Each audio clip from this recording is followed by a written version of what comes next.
Amen. Thank you, Jillian, so much for leading us through worship tonight and for being here as we worship. As we approach Christmas Day and as we approach this gift that God has given us, we're going to shift our perspective a little bit. If you've been joining us for the last few weeks as we've been journeying through Advent, we've been walking alongside Joseph, who's a character in the Christmas story that we don't get a lot of information about, but through the small pieces that we have, we've caught a glimpse of the way God works and the way God moves and who we are called to be. So I encourage you, if you didn't get a chance to check those out, you can check out the message archive. There are links to that in the notes, and go back and look at some of that if you like. There's some really cool stuff in there. But we're going to shift our focus a little bit this week to some other characters in the Christmas story that are mentioned, but we don't get a lot of detail.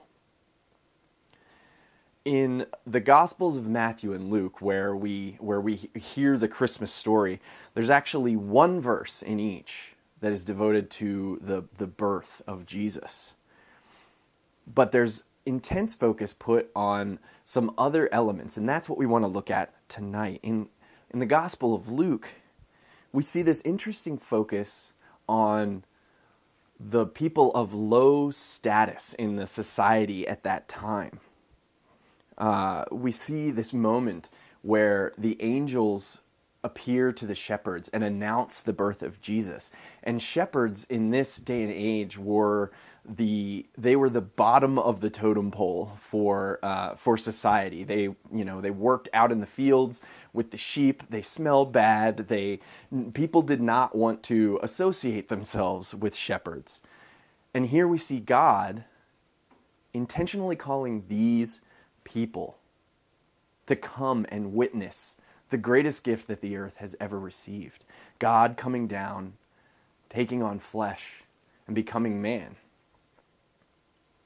It's an interesting, it tells us something very interesting about how God calls and who God calls. We don't see this kind of like our movie version of who gets invited into this epic story, that there's some hero with some destiny that's supposed to come in, but that God calls the people that no one else would think to call. And it begs the question of how we can lift up the people that are marginalized where we find ourselves, the people that are down and out and can't do it on their own. How are we called to invite them into this greater story? In the Gospel of Matthew, we find another interesting shift in focus on who God is calling into this story. Because right after Jesus is born in Matthew, we get the story of the Magi seeing the star and making their way to witness the birth of Christ. Now, the Magi were essentially sorcerers from the East, and they would not be schooled in Jewish theology. They were not a part of this culture. And the important thing that we see here is that God's not calling specific people into this story, but God is calling everyone into this story. He's calling the rich and the poor, the uneducated, the educated, the Jews, and the Gentiles. God invites everyone to participate into this story. And, this kind of day and age where we see so much tension among the different world religions, maybe we as Christians participate in that tension. Sometimes we can be off-putting.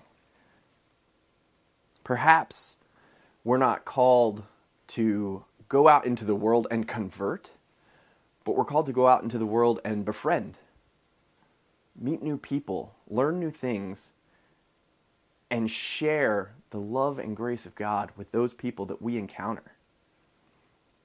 Rather than going out into the world and beating people over to the head with a Jesus bat, perhaps we're called to go out and love people and invite others into this amazing story that God is writing and that is still being written today. Everyone needs kindness and grace.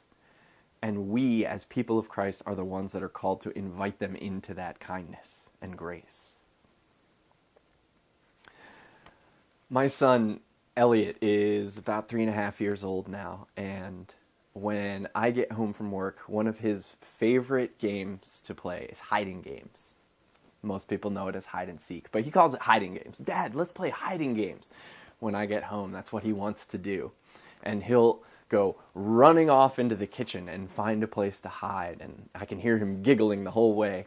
And so I'll, slowly creep out into the kitchen, and I'll start looking behind doors, and he'll hide in the pantry. Sometimes I'll creep in and look in the pantry, and is Elliot behind this door? No. And every time I say, oh, is Elliot over here? I hear this giggle coming from where he is.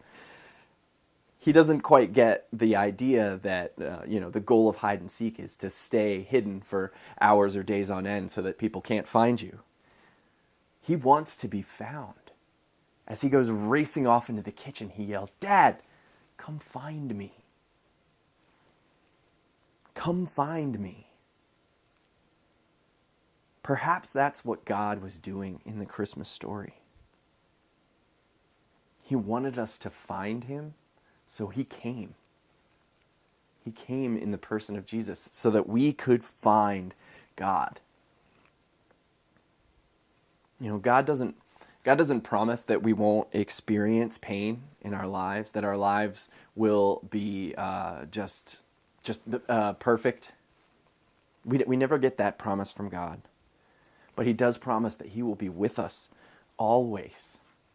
That no matter who we are or what we've done or where we've been, that God will always be with us. That is a promise.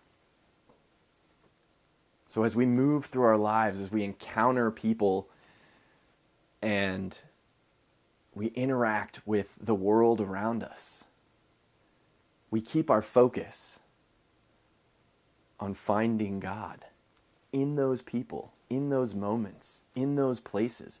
We find God. We hear God saying, come find me, with a little giggle on the end so that we can.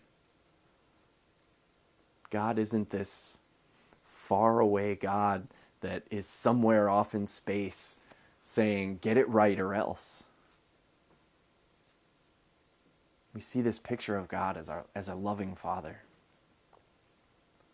saying, hey, come find me. Merry Christmas.